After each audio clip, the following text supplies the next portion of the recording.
You can call me Sue, that's fine.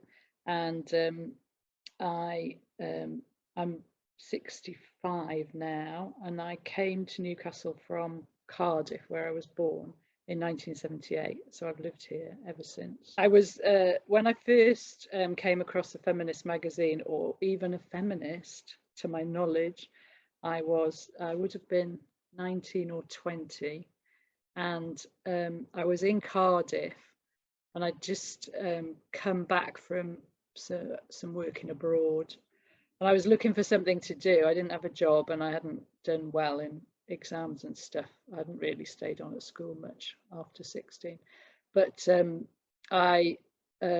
there was a volunteer organisation in central Cardiff. I lived just outside. Well, I was sort of a bit homeless, but anyway, that's a different story. So I went there to find some volunteering opportunities with my sister, and I got really involved in this organisation.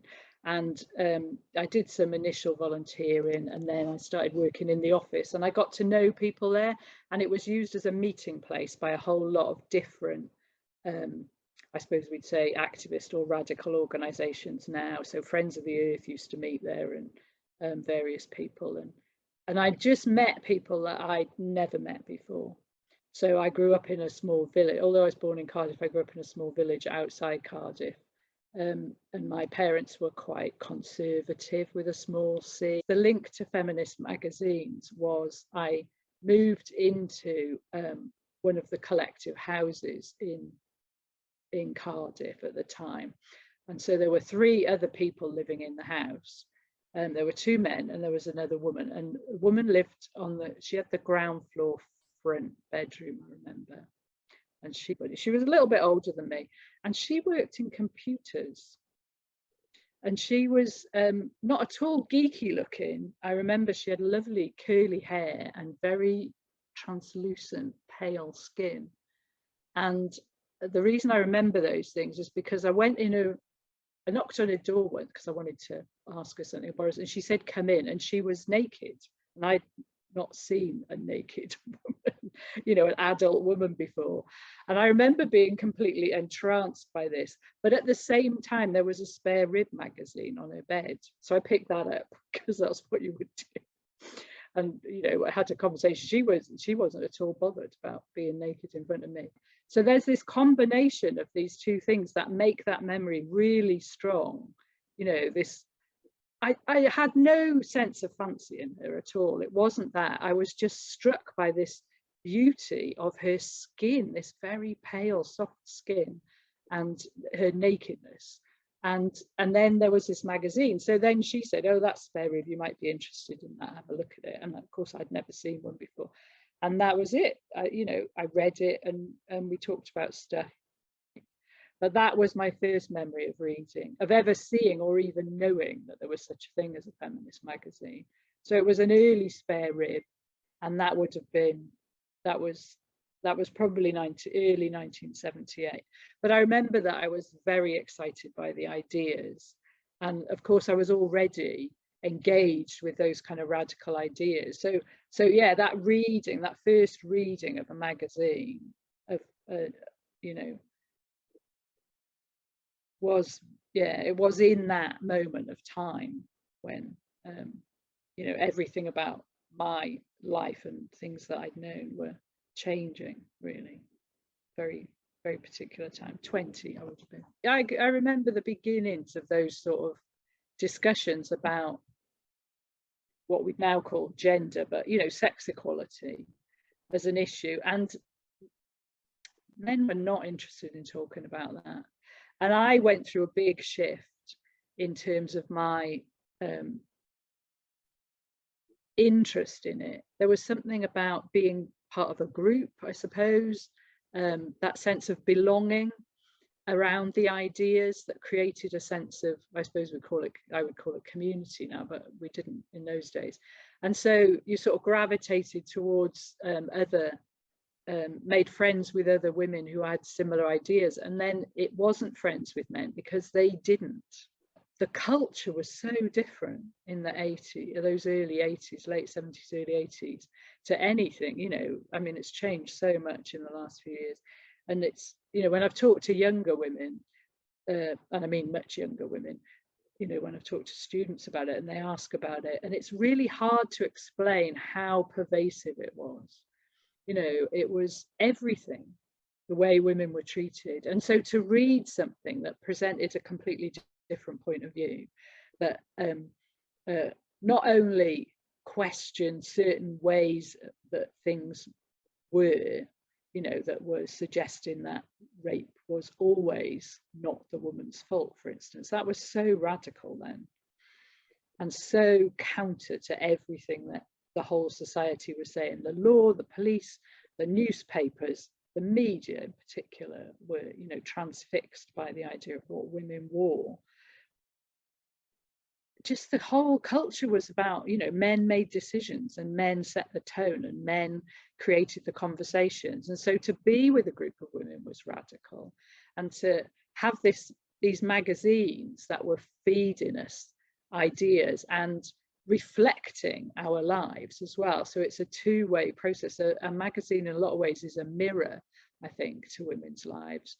But of course, it's not going to be all women's lives, and that became the story of Spare Rib in the end. You know, that it had to change to broaden itself, and unfortunately, that I think was part of what led to its demise, because it lost some of its older, not older, but more long-standing readership when it changed. But that was much later on. What we were doing was, you know, trying to get hold of the magazine. So if you couldn't afford a subscription, it was very hard to get hold of,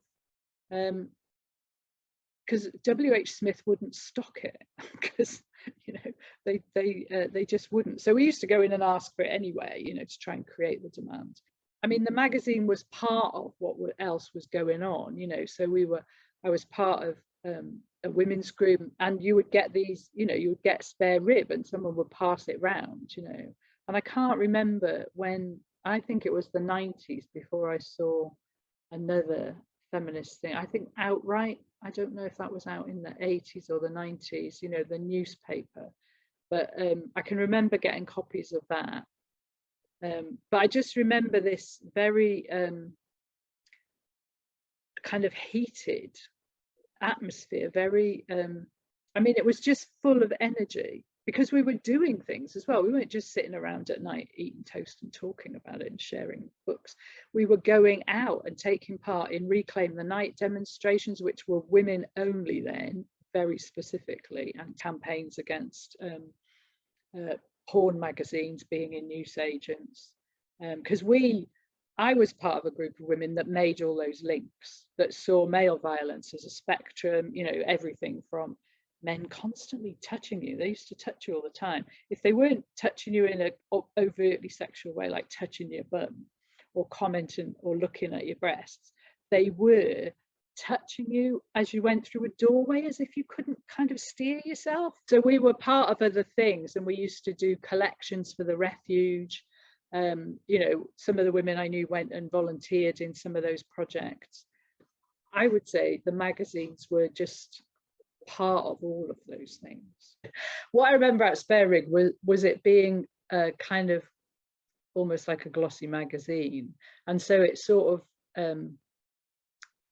you know, that was different to when Outright came out, because that was a newspaper, and that felt very different. And so you expect something different, don't you? You know, the idea of a magazine is that it doesn't come out that frequently, so it was monthly, I think, and it has lots of articles in it and photographs, and it's in colour. It's not just black and white. So it always felt slightly luxurious, really. There's always an amazing cover, so there will be something really striking on the cover. And they went for, you know, there were different things. Sometimes it was photographs of women, but they'd, you know, it might be an older woman, or it might be a black woman, it might be a woman with a baby, it could be, you know, could be anything, and there would be different stories. So there were lots of things about women's lives. There were coverage of things that were in the news and how they related to women. There was stuff about campaigns, but there was masses of other stuff in it. So there were adverts from women-only businesses. I remember those, and there was you know, in the 80s, there was a big thing about, you know, women learning trades. So you'd get adverts for women plumbers and electricians, and nearly all of it was in London. So it was of absolutely no use to someone who lived 300 miles away. There was women of removal van. I can't remember the name of it, but I think they're still going.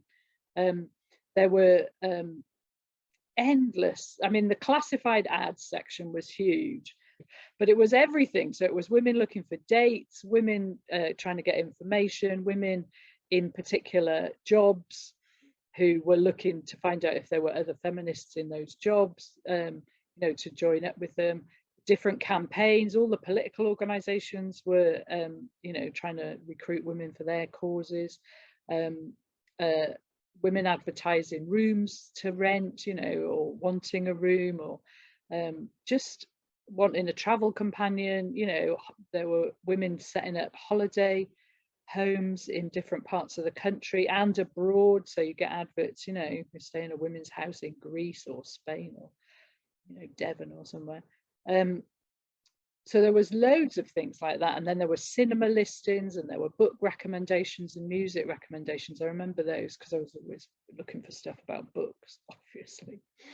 And it seemed that most things were happening in London. That was one of the things that struck me.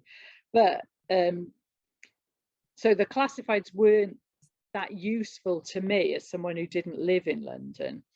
But then Wires came out in the 80s, I think, and that was, I don't know if that was published in London, but it certainly had a more national spread of information. That's what I remember about it. And it seemed to me that Bradford was a hotbed of feminism. Maybe Wires was produced in Bradford, so they knew more about what was going on, but it seemed that the sort of Bradford, Leeds, Sheffield triangle area was thriving. But there was also stuff about feminism and different feminisms, and I remember that because that was very fascinating. I was very interested in that, so obviously always interested in ideas. And, you know, there'd be arguments about, you know, whether the root of women's oppression is economic or whether it's, you know, social, or whether it's about male violence.